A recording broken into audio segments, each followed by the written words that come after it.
السلام عليكم. ازيكم عاملين ايه؟ يا رب تكونوا بألف خير. قبل ما نبدأ اي شيء عايزة نصلي على الرسول عليه افضل الصلاة والسلام. اللهم صل على سيدنا محمد وعلى آل سيدنا محمد كما صليت على سيدنا إبراهيم وعلى آل سيدنا إبراهيم في العالمين إنك حميد مجيد. وبارك على سيدنا محمد وعلى آل سيدنا محمد كما باركت على سيدنا إبراهيم وعلى آل سيدنا إبراهيم في العالمين إنك حميد مجيد. شايفة ان انت عندك ان انت بتبدأ تتحدث عن شيء في حياتك الشخصية، والشيء ده بيقلب بعض المقاييس. يعني من جهة اخرى كل شخص حسب ظروفه. الفترة الماضية انت كنت حيران، ممكن تكون قدام قرار انت عاوز تتخذه وما كنتش لاقي وسيلة او ما كنتش عارف تتوصل للنتيجة، وكنت على طول بتشعر بالارتباك. الفترة دي بإذن الله انت بتبدأ تتخذ القرار الصحيح، وبتقدر ان انت تبدأ في المشاريع اللي انت محتاج انك تبدأ فيها، لانك داخل على فترة فيها ازدياد لأرباحك او مطل على مشروع جديد. الفترة دي بتوعدك ببعض التغيير الإيجابي. انت بدأت تهتم بأحد أفراد عائلتك. شايفة ان انت كان عندك أشخاص كمان ممكن تلاقي كانوا مسببين ليك قلق، وكنت بتلاقي نفسك ان انت مشغول كتير وما كنتش عارف ان انت تخرج من دايرة الانشغال دي ازاي. فشايفة ان كان في اصدقاء حواليك او اقارب كانوا هم السبب في اللي انت فيه.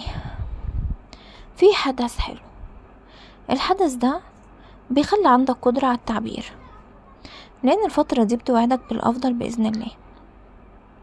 يعني عندك حلول، في امال جديدة، والامال دي بتولد في حياتك المهنية والشخصية، لان بتتاح ليك فرص مهنية مميزة. انت بتحصل على معلومات جيدة كتير، او انك بتقوم بارشادات او بتوجيهات بتنال الاعجاب. ابعد بس عن كل انواع التحديات، وانتبه لصحتك وسلامتك. الفترة الماضية كان فيها معاكسات كتير، بس الفترة دي بتحمل ليك اخبار حلوة. بعيد بقى عن اي قلق كان محاصرك في الماضي. انت بدأت تتصرف تصرفات ايجابية، وتتكل كمان على حدثك علشان في معرفة شيء حقيقي، او بتكتشف حقائق. فالفترة دي في تغيير في ظروف وامور كتير حواليك، وفي تبديل في وجهة نظرك. بس لازم انك تفتح عينك كويس جدا، لان الفترة دي انت داخل على احداث فيها تغيير، فيها ان انت بتختار البقاء مع شخص بيشاركك نفس الاهداف والاحلام وبيفهم طبيعتك، فبتقدر من خلاله ان انت تتخذ القرار الصحيح. انت بدأت انك تتقدم بس بدون تسرع، لان الفترة دي انت مقبل على كل شيء بيجرى حواليك بدون مقاومة او حتى اعتراض. حاول بس ان انت تكون منتبه، انتبه من بعض الاخصام، لان في اخصام كتير حواليك بيحاولوا ان هم يحطوك في عراقيل، او بيحطوك كمان في اشياء سلبية.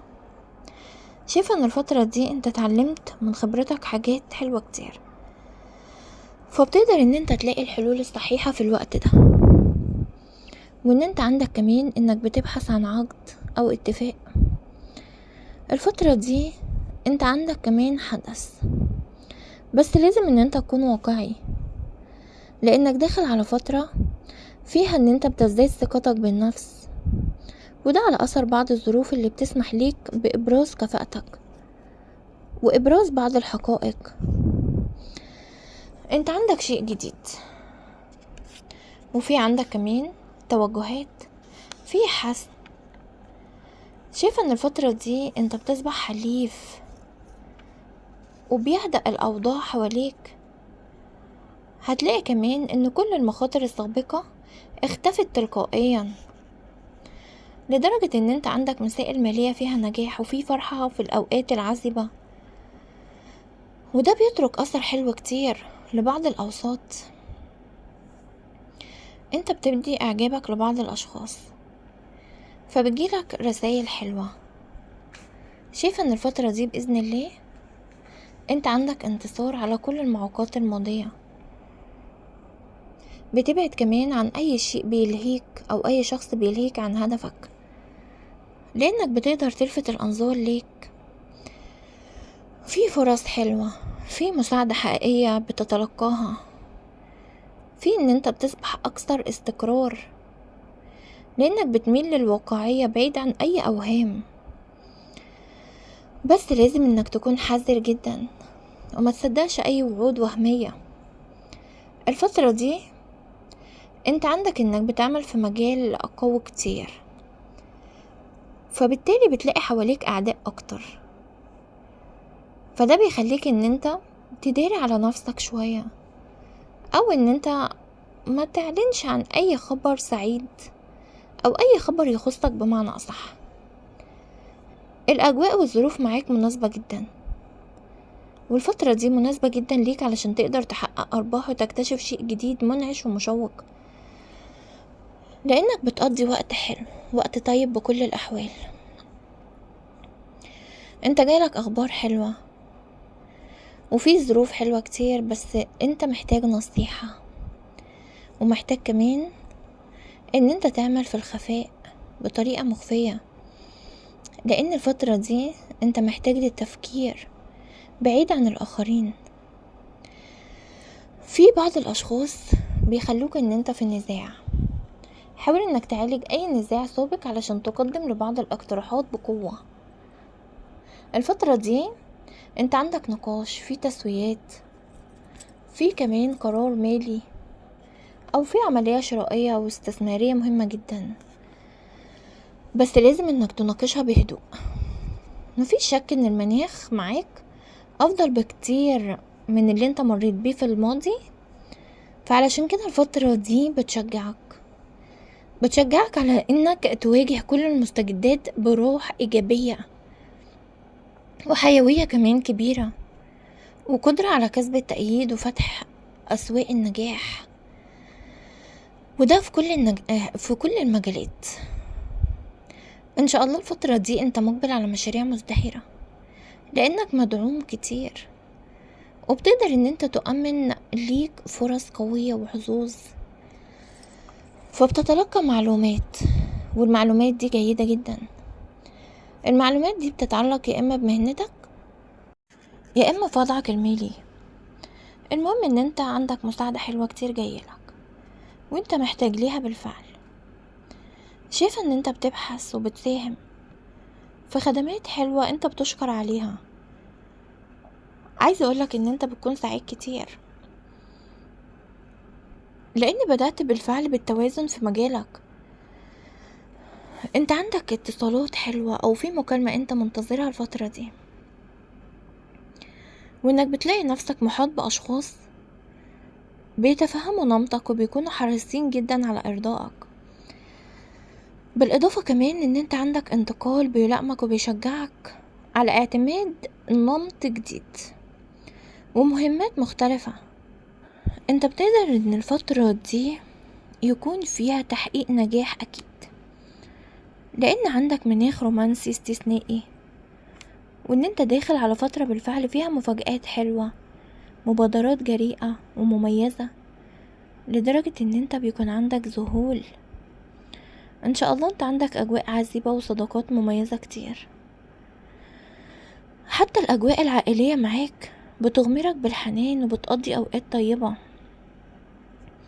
بتسمع خبر جيد كتير، في تناغم، في انك بتنشأ علاقة، في كمان انك بتلاقي الحب ده لو كنت عازب، وفي استقرار بمعنى اصح. انت بدأت بتوسع في اتصالاتك مع حلم انت نفسك انه يتحقق. الفترة دي بإذن الله عايزة اقولك ان انت مفيش حاجة صعبة عليك، وبتصبح متطلباتك كمان قوية كتير. يعني ممكن تكون بتميل لدراسة شخصية او تصرفات وحركات وكلمات جميلة، يعني فترة بيكون فيها انتقال اكثر من السابق. وده بيستحوذ كمان شؤونك المالية على اهتماماتك. الأمر معاك فيه نقاش، يا إما بيتعلق باستثمار يا إما بعملية بيع وشراء. المهم إنك مقبل على فترة فيها حظوظ، فيها أجواء مناسبة. في كمان إن الفترة دي بتحمل ليك أخبار طيبة وانعطافات إيجابية ووعود، لأنك بتباشر كمان بالتحضير لحفلة أو لحدث اجتماعي مهم جدا. انت بتبذل جهود، حتى لو شعرت بالتعب ما تقلقش. عايزة أقولك كمان إن في بعض الأخصام بيحاولوا إنه يوجهوا ليك اتهامات، بس انت مصر على أمرك مهما كان الأمر، ومصر كمان على رأيك حتى لو لقيت فيه مصاعب ومعوقات. انت عندك ان الفترة دي انت اللي بتنتصر في النهاية، بس مطلوب منك السعي والعمل باتقان لإحراز نجاح انت بتبحث عنه. المهم انك ما تضيعش وقتك في اي تفاهات او دردشات ملهاش لازمة. انت محتاج للعمل، لان الفترة دي بالفعل انت بتتعامل مع مستجدات. شايفة ان انت عندك ذكاء قوي كتير وجدية كمان في التعامل. انت بتدعم احد الاحباء لانك بتكون شخص معطاء كتير. شايفة ان انت بتدي بدون مقابل. الفترة دي في مكاسب، والمكاسب دي انت لم تحسب لها حساب من قبل، بس بلاش انك تجازف كده وخلاص. ان شاء الله انت بتشعر بالدفء، او انك بتميل لاحاطة الناس بحنانك. شايفة ان انت لازم تحافظ على ثقتك بالاخر، وبلاش ان انت تشكك بحبك ليه. انت بتسمع كل شيء بيرضيك، وبتعيش بعض الاجواء الرومانسية الحالمة، او في عندك ان الفترة دي بتحمل ليك حياة فيها مفاجآت، فيها كمان ان انت داخل على فترة كلها جيدة، بعيد بقى عن اي احتكاكات او مغامرات. انت بدأت تتجاهل الماضي واللي حصل معاك في الماضي. خليك بس متحسب لأي مستجدات. شايفة ان عندك لقاء حلو، اللقاء ده بينعش قلبك، في ان انت بتقدم على حوار بناء كتير حتى في مجالك العائلي. شايفة ان الفترة دي في انك بتطرح بعض المسائل، سواء كان ميراث او قسمة ممتلكات او شيء شبه ذلك. المناخ معاك بيخليك انك تميل للهدوء او الجدية، حتى لو لقيت اي اشخاص بيستفزوك. انت ما بتحبش الاستفزازات دي، يعني بتتجاهلهم بمعنى اصح. في عندك مناقشة وضع عقد او اتفاق، خليك بس متحفظ جدا. يعني بلاش ان انت تفقد الثقة بالنفس، لان عندك تصرفاتك بتكون ايجابية، وبتخليك ان انت عندك افكار مبتكرة كتير ومثمرة، لكن بشرط ان انت تناقشها بسرية تامة وكتمان. انت بتسمع اخبار جيدة كتير لانك مطل على بعض الافاق الواعدة. شايفة ان الفترة دي في انفراجة حلوة، يعني بتنفرج على احداث ملفتة كتير ومفاجآت. عندك حركة كبيرة في انك بتسجل انتقال. شايفة ان انت بتسمع اخبار قوية، في احداث قوية كتير وانقلابات، وده لان انت عندك انتصار على كل المعوقات الماضية. انت بدأت بالتغيرات لان جايلك احداث عالمية. مهما عشت ارباكات في الماضي ومهما سمعت اخبار صادمة، بس انت جايلك مفاجآت ما بتأثرش بأي شيء سلبي، بالعكس بتديك طاقة ايجابية قوية حتى في عملك. الوقت معاك بيخليك ان انت تشهد على اوضاع حلوة او بتعالجها بمعنى اصح، او بتسمع بافكار جديدة، وبتتعامل مع واقع فيه اهتمام. نصيحتي ليك انجاز كل شيء عليك، لان الحظوظ بتكون اوفر ليك، وان انت بتتلقى مفاجأة سارة في الوقت ده. البعض منكم جايله عرض انت بدأت تأمن مستقبلك صح، او بتبحث عن سفر او بتسافر على اثر بعض المفاوضات الناجحة اللي انت بتاخدها.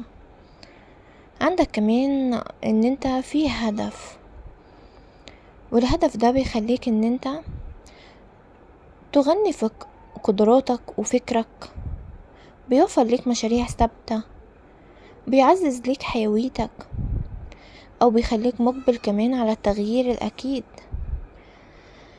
وده بكل ثقة طبعا لانك بتتقدم بخطى ثابتة. شايف ان الفترة دي انت مقبل على تغيرات ايجابية، وفي فرحة في ان انت بتعمل بكل ما فيك من قوة، وبتأدي الامر كمان اللي انت محتاجه. شايفة ان انت جايلك عرض جديد لم يخطر ببالك ابدا، وده بيؤدي لتغيير في ادارة او تنظيم، بيخليك انك تكسب نقاط لصالحك. حتى عاطفيا فترة بتمنحك جراءة، بتقدم على مغامرات ومغازلات حتى لو كنت متحفظ. شايفة ان انت عندك انك بتكون جريء كمان بالقيام بكل شيء انت بتتمناه او كنت بتحلم بيه بقالك فترة طويلة، وبتقع كمان في الغرام ده لو كنت عازب. يعني بتعيش اوقات عزيبة بتنسيك اي آلام سابقة، خاصة ان انت بيحالفك الحظ، بيغمرك بحيوية وبحماية عائلية دافئة. عندك تحدث عن مناسبة، وبتجمع حواليك الأصدقاء والمقربين، أو في سفر انت بتقوم بيه. بتشعر كمان بحب، انت بدأت تسترجع الذكريات الأكيدة، أو انك تطوي صفحة بس بتفتح صفحة جديدة. الفترة دي بإذن الله انت جايلك أموال حلوة كتير، وفي كمان نجاحات. بس أهم شيء الاستغفار الكتير والصلاة على الرسول عليه أفضل الصلاة والسلام. أنا بحبكم كتير جدا، وبتمنى لكم كل الخير والفرح والسعادة على قلوبكم يا رب.